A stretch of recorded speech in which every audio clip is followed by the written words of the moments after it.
All right, hello, welcome to our review for the Unit 5 test.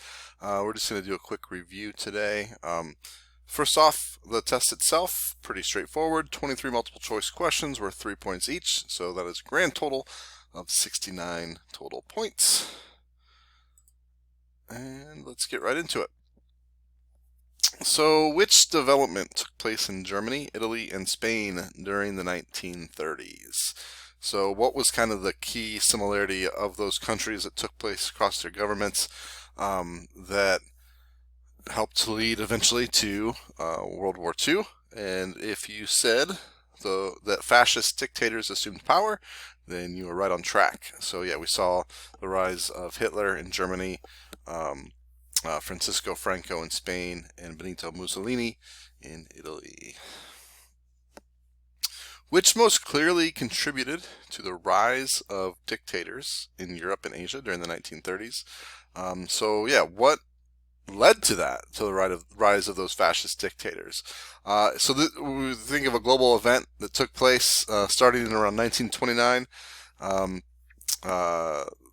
with hard times through the Great Depression. That remember we said that the Great Depression kind of became global.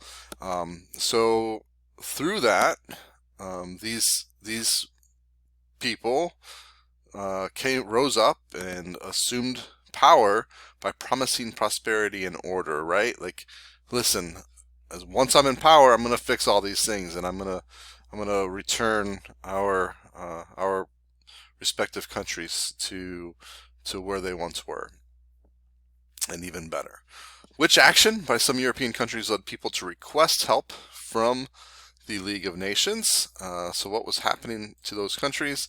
They were being invaded by other countries to gain new territory. So, if you think of Poland and Czechoslovakia that were being invaded by Germany, or if you look at some of those African countries that were being taken over by Italy, those countries were reaching out to the League of Nations for help, and the League of Nations were like, we don't really have any power. What was the main point of FDR's For Freedom speech? That speech at the State of the Union address shortly before the United States joined World War II. The point was to prepare Americans for possible entry into World War II.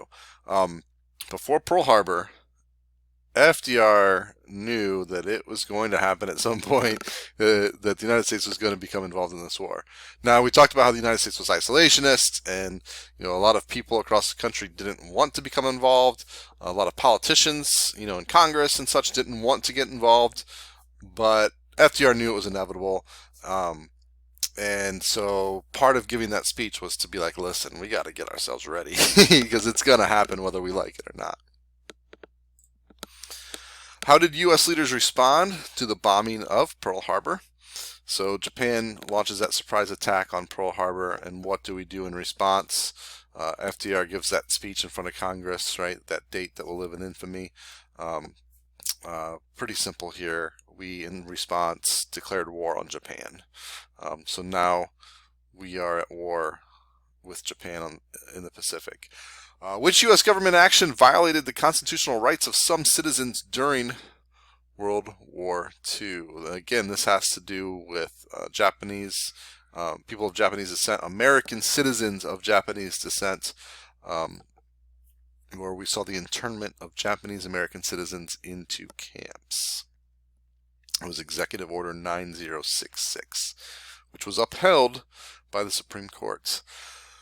So, what was the Holocaust? The Holocaust was the systematic and mass slaughter of European Jews by the Nazis. So again, I really harped on it in that 5.08 lesson about how the Holocaust was a genocide, but the Holocaust is the specific genocide referring to this specific incident. Which three of these nations form the Axis powers? Go ahead and make your picks. Choose three.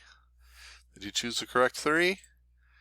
If you chose Germany, C, Italy, D, and Japan, H, then you are right. Those three countries made up the Axis powers. What battle in the Pacific was the first major victory for the United States? Remember, early on in the Pacific theater of the war, Japan had gotten off to a really hot start, and things weren't going so well for the United States. This is the battle that turned it around for the United States and kind of swung the tide in the favor of the United States.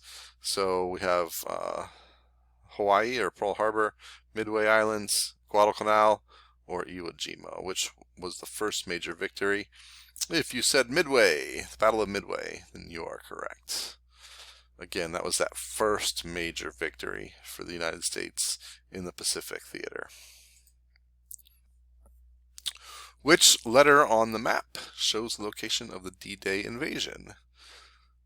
So did it happen here in northern Germany, here in very northern France, or I guess this would be the Netherlands?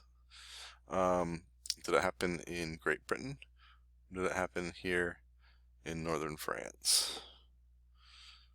And yes, D is correct. Normandy, France. The beaches of Normandy, France. Who was the Supreme Allied Commander in the European theater of the war? This is a guy that was the leader and helped plan and execute D-Day. Would later become president. Dwight David Eisenhower. I might also ask, who was the Supreme Allied Commander in the Pacific theater of the war? It's not on the slides here.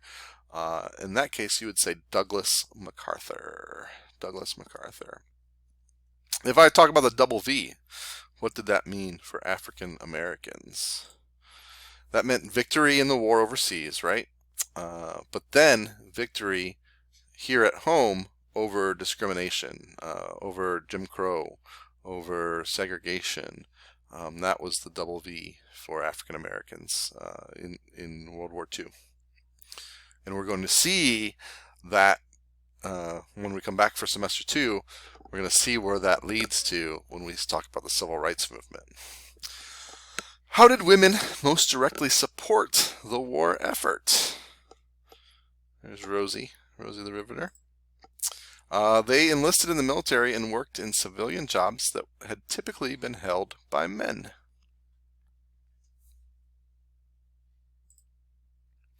Multiple choice here.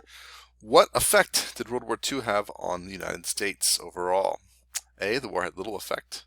B, the war caused the United States to enter another severe depression. Or C, the United States became the richest, most powerful nation in the world, and that's the correct answer, C.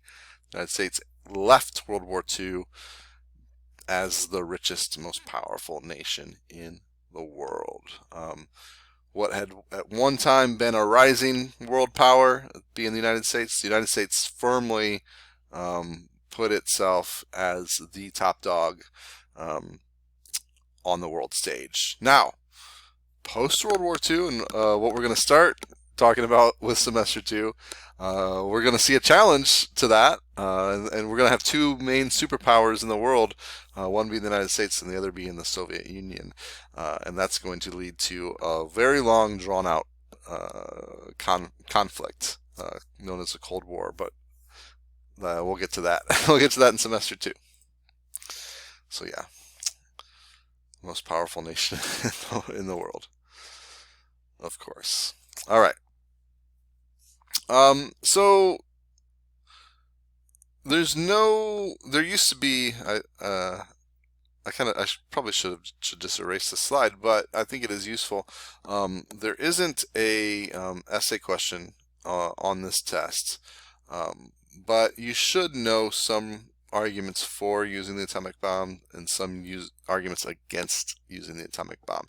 So I want you to kind of come up with those on your own. Look back to our previous lessons, especially the 5.09 lesson, and the reading that covers that, and really look for what were the pros and what were the cons of whether or not to drop the atomic bomb against Japan. As we know, Harry Truman and the United States ultimately decided to use the atomic bomb, but what was that decision process like? what were the pros and cons of that? So I want you to come up with those on your own. All right, quick review. Good luck on the test. Have a great day. We'll be back with live Class Connects next week to review all of semester 1 so we can review for the exam.